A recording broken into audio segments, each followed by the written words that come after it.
Since Dad left, it's just been me and Mum. I haven't heard from him in years, but he was always happy when he was winning. He liked to gamble. We'd bet on the horses together. And when we won, everyone would be even happier. He'd treat me and Mum to a takeaway or take us shopping. I thought maybe I could be like Dad. Be a winner too. I'd make bets in the playground with my friends. It started well. I finally felt like, this is it. My luck is finally turning around. Arm wrestling, pitch and toss, heads or tails, anything I could do to try and win. And I loved it when I won. Time to make me some money. Come on. I was better than losing my lunch money, but that didn't stop me. I even borrowed money from my friends that I knew I couldn't pay back. I wanted to play more. I felt like I couldn't stop. But my friends got bored. They didn't want to bet with me. Not again, Marcus. I felt lonely, so I'd hide in the toilet at lunchtime. I used my bus money to keep paying people back, so I had to walk to school. I kept being late, and my friends were worried about me. They told my teacher about my betting. Miss Jones, it's about Marcus. I felt like a loser. Nothing like Dad. Weren't you eating lunch, Marcus? Where's my money, Marcus? You're such a loser. It's getting boring now, Marcus. He's not getting away with this. He's so pathetic. Weren't you eating lunch, It's getting boring Marcus? now, Marcus. He's not getting away You're with such a this. loser. He's so not getting away with pathetic. this. He's so You're such a pathetic. loser. Miss Jones called my mum, and she made me stay behind. I was so embarrassed. My mum arrived.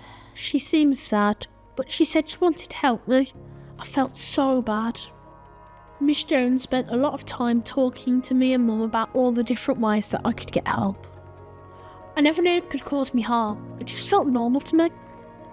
Miss Jones explained to me that gambling isn't just about luck, and in the end, most people lose. She referred me to a special support service. That was a month ago. So far, it's really helping me. I'm back on the bus to school and having lunch with my friends. Marcus's dad used to gamble, and, well, I haven't told Marcus this, but that's one of the reasons that we don't see him anymore.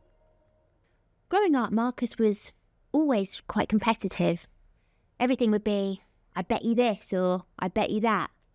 It seemed innocent enough, like any other child. I knew Marcus's behaviour had changed, but I just put it down to him being a teenager. It wasn't until I spoke to Miss Jones that I realised how serious the situation was. Marcus hid it really well. It was really upsetting to see history repeat itself, and to hear what Marcus was going through was really tough. Miss Jones has been a great support, and she continues to help us now. We're also accessing support from a specialist gaming and gambling service, so I can spot signs of harm to help Marcus in the future. Since starting this journey, we've been keeping Marcus busy while positively encouraging his competitive side.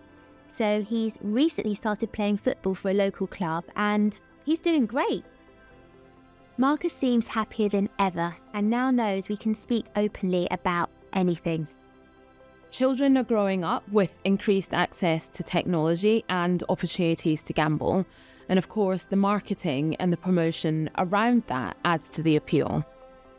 We're seeing more and more students struggle with the issues surrounding gambling. It's not just about the money. There are deeper reasons why people gamble. Many people are not aware that there are a range of resources available for those who require support. I've received training on how to spot gaming and gambling harm, and there's some great resources out there and specialist services for young people and their families experiencing gambling harm. It's not just me. My friend's brother Alex has also been going through something similar. My name is Alex, and I'm 20. When it comes to gambling, I thought I could control it, but it ended up controlling me. I left college 2 years ago and went straight into work in insurance sales. I'm really proud of my job, and I'm doing really well, but it wasn't always the case. Before I started earning money, I'd never even considered gambling. I'd seen a few reels and some other stuff about it, and it looked kind of fun to me. I thought, what's the harm in giving it a try? That was a big mistake. I saw a special offer, and so I signed up to an account and made a bet online. I won. it seemed so easy. With a couple more bets here and there, I was up. I was buzzing and I was happy because I was able to buy Emily more stuff. She's been my girlfriend since school. Her 21st was coming up, and I was going to take her for a meal and use my winnings to take her away. I was hooked. I signed up to loads of different sites and betting places. It was so easy, I could play anywhere. Walking down the street, in the car, in the cinema, and even when I was meant to be working. After a while, it felt like my luck had changed. There was way more losses than wins, but I was sure I was going to change that. I was gambling more and more. The thrill of the game became more of an obsession. Emily didn't like me being on my phone so much of the time. We started to argue, work started to notice. I skipped meetings, ignored calls, and missed deadlines. In my performance review at work, I was given a warning. I thought I was going to lose my job. It was hard to stay away. I received messages and notifications with free bets and free spins, but it didn't seem to help. Before I knew it, my betting accounts were on zero, and I'd spent all of my wages in a day. What was I going to do? It was impossible. All it was going to take was just one more game, one more win, and then the bill for the holiday was covered. I kept quiet at first because I felt so ashamed. But Emily knew something was wrong. She said I was distracted and not myself. To be honest, I don't even think I'd felt the urge to smile in a long time. I had to come clean and tell her everything. But by listening, she helped me more than she knows. It was Emily who helped me realize that something had to change. She told me, we'll get through this together. I didn't know there was help out there, but she helped me find it. I don't know if I would have done that on my own. That's when together we reached out for help. I was worried what people would think, but they just listened and really seemed like they wanted to help. And they have. That was 6 months ago. I've not gambled since. Alex was always happy. He was everyone's best friend. He was always smiling. When he got his job, I was so proud of him. Alex started buying gifts. They were more expensive than before. We even planned to go for a family meal and on holiday for my birthday.